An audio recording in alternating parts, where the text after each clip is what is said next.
কেকার স্বাদ কাহনে সকলকে স্বাগতম।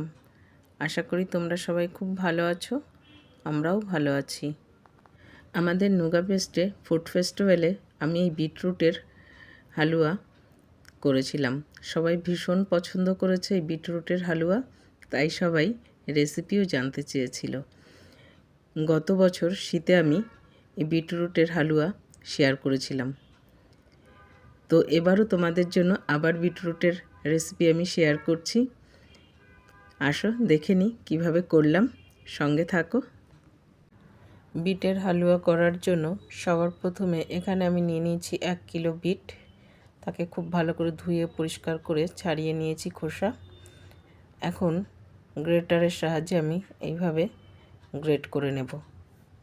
সমস্ত বিটরুটগুলোকেই এইভাবে আমি গ্রেট করে নিয়েছি। দেখো একদম বেশ সুন্দর মিহি গ্রেট হয়েছে। এখন একটা প্যানে আমি ঘি নিয়ে নেব, আর তার মধ্যে প্রথমে কাজুগুলোকে ভেজে নিতে হবে। বেশ একটা লালচে রং ধরিয়ে কাজুটাকে ভাজবো। যখন লালচে রং ধরে যাবে কাজুর গায়ে, তখন এর মধ্যেই দিয়ে দেব কিশমিশ। এবার কিশমিশ আর কাজু একসঙ্গে ভেজে এটাকে আমি তুলে রাখবো। দেখো সুন্দর গোল্ডেন কালার লেগে গেছে। এখন কিশমিশ আর কাজুগুলোকে আমি তুলে ওই প্যানেই আরও বেশটা ঘি দিয়ে দেব। যেহেতু 1 কিলো বিট, তো ঘিয়ের পরিমাণটা একটু বেশি লাগবে। এখন সমস্ত বিট দিয়ে দেব, আর খুব সামান্য নুন ব্যবহার করব।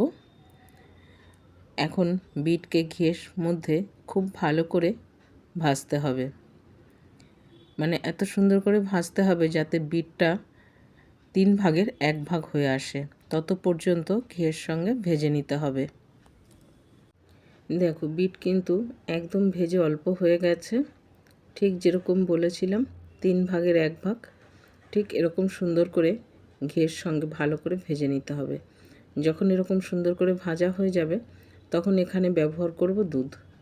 দুধটা আমি উষ্ণ গরম ব্যবহার করেছি।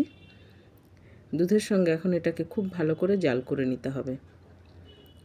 তত পর্যন্ত জাল করব যতক্ষণ না দুধ শুকিয়ে একদম ক্ষীরের মতন হয়ে আসবে। এইভাবেই জাল করতে থাকতে হবে। দেখো বিটের কালারটাও কিন্তু দুধ দিয়ে জাল করার জন্য চেঞ্জ হয়ে আসছে। এইভাবেই খুব ভালো করে পুরো জাল করে নিতে হবে। জাল করতে করতে দেখো একদম এরকম শুকিয়ে এসছে।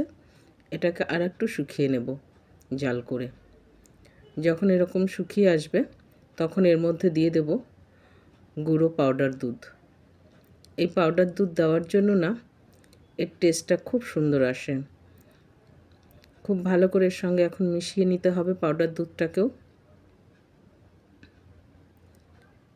খুব ভালো করে পাউডার দুধ মিশে গেলে তখন এর মধ্যে ব্যবহার করব চিনি। চিনি তোমাদের স্বাদ অনুযায়ী কম বেশি তোমরা করতেই পারো, যেহেতু বিটরুট মিষ্টি, তো সেই হিসাবে তোমরা কিন্তু চিনি ব্যবহার করো। চিনিটাকেও খুব ভালো করে মিশিয়ে জাল করে নিলে চিনি যখন দেখো গলে যাবে, তখন কিন্তু বিটের কালারটাও সুন্দর চেঞ্জ হয়ে গেছে। দেখো যে আগের যে কালারটা ছিল, ঠিক অরিজিনাল বিটের কালার চলে এসছে। এখন এর মধ্যে ব্যবহার করেছি এলাচ পাউডার।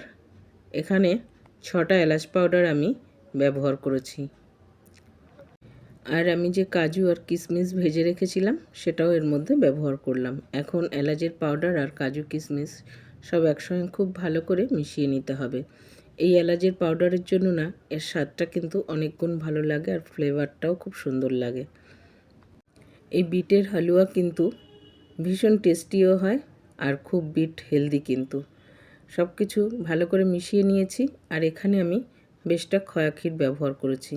এই খয়া ক্ষীরের জন্য এই বিটের হালুয়া খেতে খুব ভালো লাগে, এর টেস্টটা অনেক গুণ বেড়ে যায়। তোমাদের কাছে থাকলে অবশ্যই ব্যবহার করো।